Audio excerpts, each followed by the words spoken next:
Hello everyone, a very good morning to all of you. आपका prep IAS पे स्वागत है। Welcome to prep IAS.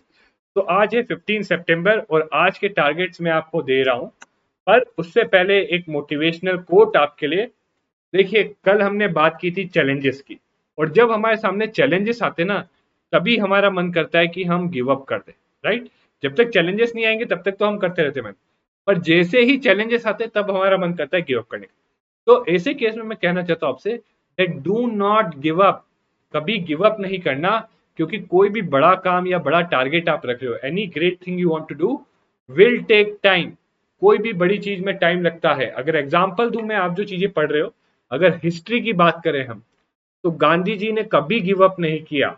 और तभी जो इंडिपेंडेंस, जो बहुत बड़ा टारगेट लक्ष्य था, गोल था हमारा, वो तभी आया जब गांधी जी ले लो या और भी जो दूसरे सारे फ्रीडम फाइटर्स थे, किसी ने कभी गिव अप नहीं किया इंस्पाइट ऑफ कितना भी चैलेंजेस या रिप्रेशन किया था ब्रिटिशर्स ने।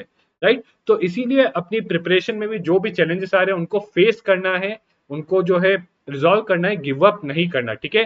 क्योंकि याद रखिए, कुछ भी बड़ा करना होता है उसमें टाइम लगता है, और हमें क्या रखना है? पेशेंस। राइट। पेशेंस। आगे जाके जब आप एथिक्स पढ़ोगे तो आपको पता चलेगा that patience is a virtue. ठीक है। तो ये आपके लिए आज के लिए थोड़ा मोटिवेशनल और थोड़ा कहीं ना कहीं बोले तो एक ऐसा कोट है जो अगर आप अपने साथ रखोगे, अपने आप को रिमाइंड करते रहोगे, तो जो है आपका मोटिवेशन बना रहेगा, आप जो है गिव अप नहीं करोगे। ठीक है। अब आज के टारगेट की बात, तो पहला टारगेट है पॉलिटी एंड गवर्नेंस का। ओके। सो इसमें हमने एनसीईआरटी कर ली है कंप्लीट, तो इट इज कंप्लीटेड। ओके। अब अगला टारगेट आपका कॉन्स्टिट्यूशनल बॉडीज है। तो उसमें पढ़नी है election commission, union public service commission और स्टेट पब्लिक सर्विस कमीशन। देखिए, बहुत बड़ा चैप्टर। इलेक्शन कमीशन का भी चैप्टर इतना बड़ा नहीं है, ना यूपीएससी ना एसपीएससी का चैप्टर इतना बड़ा है। राइट। उसके बाद पढ़ना है फाइनेंस कमीशन, और लास्टली पढ़ना है जीएसटी। तो आपको आज पढ़ने हैं 5 चैप्टर्स। ठीक है। अब प्लीज ऐसा मत सोचना बिल्कुल कि 5 चैप्टर बहुत ज्यादा नहीं, बहुत छोटे छोटे। और यूपीएससी पढ़ लिया तो स्टेट पब्लिक सर्विस कमीशन तो हार्डली 15 मिनट का टाइम लगेगा आपको पढ़ने में यूपीएससी पढ़ने के बाद, क्योंकि ऑलमोस्ट सारी चीजें रेप्लिका है, बस कुछ माइनर डिफरेंस है। ठीक है। और फाइनेंस कमीशन में भी की प्रोविजंस पढ़ने हैं, तो ज्यादा टाइम नहीं लगेगा। तो अगेन इनमें जब आप पढ़ोगे, जब ये बॉडीज, तो क्या चीज पे फोकस करना है कि इनकी बॉडीज की कंपोजिशन क्या है, कैसे अपॉइंट किया जाता है, कैसे रिमूव किया जाता है, क्या प्रोविजन है कि ये जो बॉडीज है कॉन्स्टिट्यूशनल की, इनको इंडिपेंडेंट रहे। ठीक है। और क्या इनकी पावर्स है। अब देखो, पावर्स में बहुत सारी पावर्स हो सकती है, बट आपको किस पे फोकस करना है? Major powers. राइट। इनकी मेजर पावर्स क्या है। इसी तरीके से फंक्शंस पे भी इनके मेजर मेजर फंक्शन, सारे फंक्शंस नहीं। आप कई बार देखोगे तो आप सोचोगे कि यार हर एक फंक्शन को रट लूं, वो पॉसिबल नहीं है। आप 100 बार लक्ष्मीकांत पढ़ लो, आप वो फंक्शंस जो है रट नहीं सकते, आप मेमोराइज नहीं कर सकते। तो आपको क्या करना है? बस मेजर फंक्शन जो है ब्रॉडली दिमाग में रखना है कि ये चीज ये करते हैं। ठीक है। सो अगेन, जो चीज रटनी है, रिमेंबर करनी है, वो ये है। These are some facts too. और ये जो चीज है ये आपको रिमेंबर करनी है। ठीक है। ये वाली चीज। पर यहाँ पे ये जो चीजें हैं, ये समझिए, रोल, इंपॉर्टेंस, सिग्निफिकेंस भी इसको समझना है। You have to understand it, और ब्रॉडली जो है दिमाग में रखना है। ठीक है। तो ये बॉडीज को पढ़ते वक्त इस टाइप से आपको पढ़ना है इनको। ठीक है।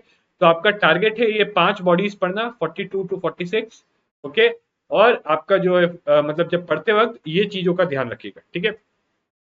बाकी लेक्चर 27 और 28 देख सकते हो आप पॉलिटी प्लेलिस्ट का फॉर कॉन्स्टिट्यूशनल बॉडीज। ठीक है। ये लिंक है प्लेलिस्ट का यहाँ पे। ओके। सो ये डिस्क्रिप्शन में भी मिल जाएगा आपको।